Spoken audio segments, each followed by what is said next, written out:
दोस्तों कल एक रिलेटिव का मेरे पास फ़ोन आया, उसकी आईटीआर प्रोसेस हो गई, उसके बाद इंटीमेशन भी आ गई और उसका जो रिफ़ंड बनना था वो भी आ गया। वो कहने लगा भैया मेरा ना कैश डिपॉजिट था 12.5 लाख रुपए का, मैंने कैश डिपॉजिट करा के उसकी एफडी करा दी थी। दोनों सिस्टम में दिखा रही हैं, 26 एस में दोनों आ रही हैं, कैश डिपॉजिट भी था और एफडी भी आ रही है। मैंने बता नहीं सकता मैं किस चीज़ का था वो। तो उसने कहा भैया मेरी इंटीमेशन प्रोसेस हो गई, रिफंड भी आ गया, अब तो मामला क्लियर हो गया ना। मुझे डर लग रहा था कि कहीं डिपार्टमेंट मेरा कैश ना पकड़ ले, अब मेरा केस तो लगेगा नहीं ना। तो आज की वीडियो उन लोगों के लिए है जिनकी इंटीमेशन प्रोसेस हो गई है, रिफंड आ गया है या आगे प्रोसेस हो जाएगी।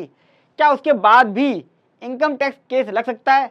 अगर उनको लगता है कि भैया मैंने करोड़ों की ट्रांजेक्शन करी थी, मैंने वो नहीं दिखाई हैं, या किसी तरह का डर था क्या कि केस सिलेक्ट ना हो जाए, तो आज की वीडियो देख लें कि इंटीमेशन आने के बाद, रिफंड आने के बाद भी आपका इनकम टैक्स केस लग सकता है।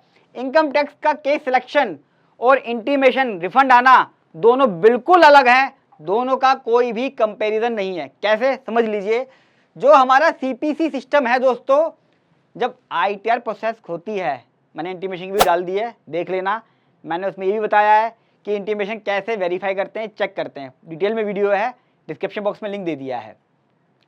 जब हम आईटीआर फाइल करते हैं, वो सीपीसी बेंगलोर में प्रोसेस होती है, वो चेक करते हैं कि आपने जो आईटीआर के अंदर भरा है वो 26 एएस में सही है कि नहीं। ओनली 26 एएस, किसी और से नहीं करते। क्या क्या चेक करते हैं 26 एएस से? मेरी इनकम, मेरा टीडीएस जो कटा हुआ है वो, मेरा कोई एडवांस टैक्स है वो, टीसीएस हो गया मेरा, और साथ में टैक्स की लायबिलिटी कैलकुलेट कर लेते हैं, इंटरेस्ट कैलकुलेट कर लेते हैं, रिफंड चेक कर लेते हैं, सारी चीज चेक कर लेते हैं। यानी कि 1 to 1 मैच करते हैं 26 एएस वर्सेस हमारी आईटीआर। इसके अलावा सीपीसी बेंगलोर कुछ भी चेक नहीं करता। एग्जाम्पल के लिए, मेरा केस आया रिलेटिव का, उसके टीआईएस के अंदर कैश डिपॉजिट आया था 12.5 लाख रुपए का, और 12.5 लाख रुपए की एफडी भी थी उसकी, वन टाइम में ही थी। मैंने उससे पेपर मांगे थे, मैंने दिखा, मैंने उससे कहा भी भाई कि तूने दिखाया क्यों नहीं आईटीआर में, तो जवाब कुछ छोड़ता उसका, मैं यहाँ बता नहीं पाऊंगा। इससे मैच कभी नहीं करेगा।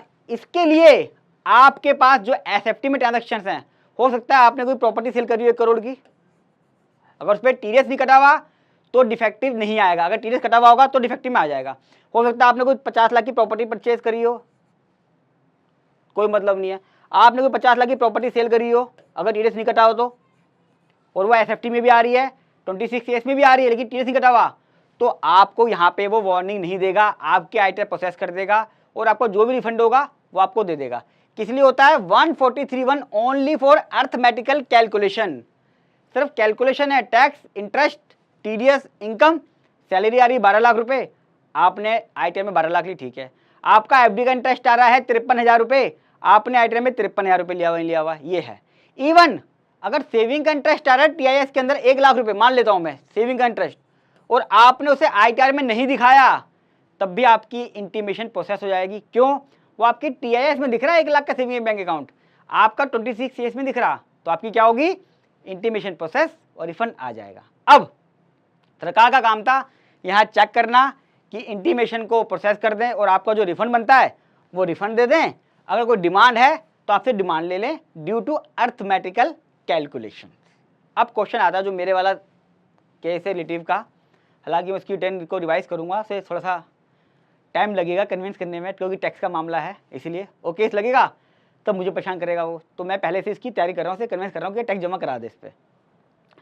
अब दोस्तों इसका कोई इफेक्ट नहीं पड़ता, आपके केस दो जगह लगते हैं। एक तो आता 143(2) का सिक्योरिटी का, जिन लोगों ने अभी आईटीआर भर रहे हो और आईटीआर भरते रहोगे, इसकी लास्ट डेट आपकी स्क्रीन पे मैंने दिखा दी है, यहाँ तक आपका इनकम टैक्स नोटिस आ सकता है।